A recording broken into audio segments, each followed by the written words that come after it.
네, 안녕하십니까. 소음박사TV입니다. 오늘은 층간소음에 대한 부분 중에서 이 살인사건이 왜 층간소음에서 발생되고 있는가, 그 원인을 밝혀가는 그런 시간들을 좀 가져보겠습니다. 흔히 층간소음으로서 일반 층간소음의 피해를 안 당하신 분들은 왜 층간소음으로 이렇게 살인까지 하게 되느냐, 폭행까지 하게 되느냐, 너무 무리한 거 아니냐, 라고 생각들을 하실 수는 있습니다. 물론 이제 객관적인 부분으로 봤을 때는 분명하게 그 타당성 있는 말이지만, 이 층간소음의 피해를 1년 이상 당해본 사람들은 왜 이 사람들이 층간소음으로 살인을 일으키고 또는 어떤 극단적인 상황을 펼치는지를 충분하게 이해를 한다라는 것이죠. 층간소음에 통상적으로 1년 이상 시달렸을 때는 위층 사람의 얼굴을 보기만 해도 살인의 충동과 폭행의 충동이 언제든지 발생할 수 있다라는 것, 그만큼 극단적인 상황으로 펼쳐질 수 있다라는 것이죠. 자, 그래서 지금부터는 이 살인 사건의 실체를 파헤쳐 들어가는데, 이런 부분들을 하나하나 왜 이렇게 발생이 되고 현황은 어떤 형태로 펼쳐지고 있는지, 이런 부분들을 우리가 한번 살펴보는 그런 시간들을 좀 가져보겠습니다. 이 층간소음 민원 현황을 먼저 좀 살펴보겠습니다. 이 민원 현황은 2012년부터 활동을 하고 있는 환경공단의 환경공단 산하에 있는 층간소음 이웃사회 센터라는 곳에서의 통계를 가지고 한번 살펴보겠습니다.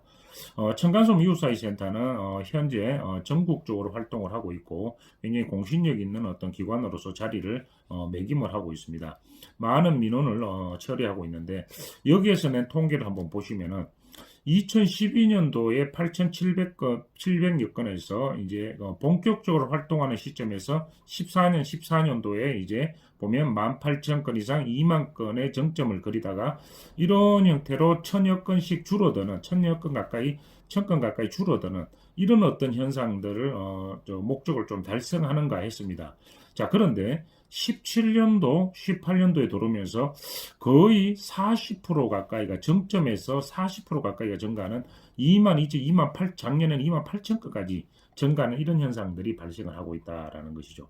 자, 그런데 우리는 여기서 이 통계를 단순하게 이렇게 갑자기 증가했구나, 민원이 많아졌구나 이렇게 느끼실 수도 있습니다. 물론 그 부분도 맞습니다. 민원이 당연하게 층간 공동주택에서의 생활하는 사람들의 민원이 굉장히 증가했다, 또는 뭐 환경적인 인식이 좋아졌다, 이런 어떤 여러 가지 부분들을, 사회적 불만이 많아졌다, 이런 부분들로 정리할 수 있을 겁니다. 그러나 여기에서 우리가 좀 더 깊이 한번 들어가 본다면은, 여기서 명심해야 될, 좀 눈여겨봐야 될 부분들이 뭐 어떤 부분들이 나타났느냐면, 이웃사회 센터가 그래도 공신력 있는 이웃사회 센터가 이렇게 굉장히 어떤 노하우를 쌓아가면서 했는데, 이렇게 민원이 계속 주는 것이 아니라 증가했다라는 부분 자체는, 분명한 것은 공동주택에 사는 사람들의 어떤 이 이웃사회 센터를 믿고 민원을 제기하는 건수가 늘어난 부분들이 분명하게 있습니다. 그러나 우리가 또 한 부분 생각해 봐야 될 것은, 이렇게 민원이 끊임없이 증가하게 된 원인은 상승 곡선을 확실하게 그리고 있는 어떤 이런 부분들을 봤을 때, 일단은 이웃사회 센터에서 처리하고 있는 민원 방식의 한계가 왔다라고 일단은 봐야 될 것 같습니다. 그리고 또 한 부분 자체는, 이렇게 증가하는 민원 자체가 층간소음의 민원을 이 과거에 한두 번은 꼭 제기한 분들의 상당수가 포함되어 있는 상황이다 보니까, 그럴 가능성이 크다 보니까 이 악성 민원이다라는 것이죠. 그래서 우리가 층간소음의 악성 민원이다라는 것은 통상적으로 1년 이상 지난 어떤 피해가 1년 이상 지난 민원을 말하게 되는 것인데, 1년 이상 지난 민원은 굉장히 위험하다라고 보셔야 됩니다. 본인이 경찰에 신고라든가 지자체에 신고도 해본 사람들이 있는 사람들도 굉장히 많을 뿐만 아니라, 수없이 위층과의 관계에서 불편한 상황이 펼쳐진 상황이다 보니까 어디에도 의지하지 못한다라는 극단적인 상황으로 가고 있습니다.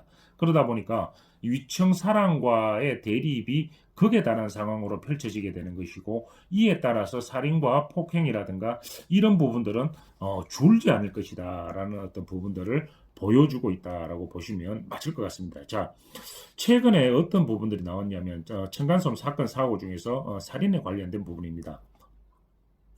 자, 한 부분은 연합뉴스에 나온 부분인데 층간소음 불만 경비원 때려 살해한 40대 징역 최근에 올해 18년을 받았다라는 부분입니다. 자, 이 층간소음으로 경비 쪽에 민원을 굉장히 제기를 했는데 이 경비관리소 쪽에서 이 부분을 원활하게 처리를 해주고 자기를 무시했다라는 느낌을 받았던 것이죠. 그래서 이 부분 자체, 이 주차장에서 이런 어떤 극단적인 사건을 이제 펼쳤다라는 부분들이 사건입니다. 그리고 또 한 부분 밑에 보시면은 경북신문에 나온 부분인데 원래 나온 부분입니다. 해맑은 미소 가진 아이였는데 층간소음 방관에 여고생 극단적 선택. 이거 저도 이걸 보면서 너무 안타까웠는데 이 여고생이 층간소음 때문에 여러 가지 갖가지 스트레스를 받으면서 삶에 조금 안 좋은 어떤 부분들이 펼쳐졌습니다. 대학이라든가 이런 부분들에서 좀 안 좋은 상황이 펼쳐지고 이런 부분이 펼쳐지는 것이 이제 층간소음의 주 원인이 됐던 것이죠. 그래서 이 정부기관에 이런 어떤 본인의 민원을 제기를 했는데 기대가 너무 큰 기대보다 민원이 해결되는 강도가 약했다 보니까 그 스트레스를 견디지 못하고 극단적인 어떤 선택을 하게 되는 그런 사건들이 투신 자살하게 되는 이런 사건들이 발생을 했다라고 이제 경북신문에 밝히고 있는 상황들입니다. 자, 여러분, 아까도 말씀드렸듯이 이 사건만 보셨을 때, 아니, 어떻게 층간소음으로 사람을 죽이고 층간소음으로 자살을 하고, 이렇게 하느냐라고 이제 생각하실 수가 있지만, 이런 부분들이 지금 현재 이런 생각들을 가지고 있는 사람들이 점차 많아지고 있다라는 겁니다. 그래서 아마 올해도 역시 층간소음으로 인해서 살인과 폭행 사건은 분명하게 또 발생을 했고 또 발생을 할 것이다라는 것이죠. 자, 그래서 이 소음 박사 TV와 함께 하시면서 이런 부분들이 어떠한 형태로 흘러가고 왜 이렇게까지 극단적으로 가고 있는지 이런 부분들을 하나하나 살펴보면서 그 해결점을 저감 방법을 한번 살펴보는 시간들을 가져보도록 하겠습니다. 예, 감사합니다.